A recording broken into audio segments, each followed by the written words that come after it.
పంచభూతములు ముఖ పంచకమై ఆరు ఋతువులు ఆహార్యములై అని మన సాగర సంగమంలో పాట ఉంటుంది కదా. పంచభూతాలు అంటే హీ అని భయపెట్టే భూతాలు కాదనమాట. భూమి, నీరు, అగ్ని, ఆకాశం, ఇంకొకటి ఏంది మిస్ అయింది, వాయువు.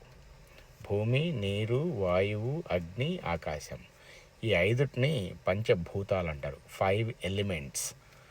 తర్వాత 6 ఋతువులు, షడ్ఋతువులు అని కూడా మనం అంటుంటాం. అంటే వసంత ఋతువు, స్ప్రింగ్, తర్వాత సమ్మర్, తర్వాత వింటర్, తర్వాత ఆటమ్, ఇంకొకటేమో ప్రీ వింటర్ అని కూడా అంటాం మనం. సో మనం వింటర్ని 2 భాగాలుగా విభజిస్తాము. తర్వాత అలాగే వర్షాకాలం కూడా ఉంటుంది. సో మన సాంప్రదాయంలో 12 నెలలని 6 భాగాలుగా 6 ఋతువులుగా విభజిస్తాము. ఆస్ట్రేలియాలో బ్రిటిష్ వాళ్ళు రాకముందు అలాగే ఇక్కడ అబారిజిన్స్ కూడా 6 ఋతువులు పాటించేవాళ్ళు. కానీ యూరోపియన్స్ వచ్చిన తర్వాత సింపుల్గా కేక్ని 4 భాగాలు కట్ చేసినట్టుగా 12 నెలలని 4 సీజన్స్గా కట్ చేశారు.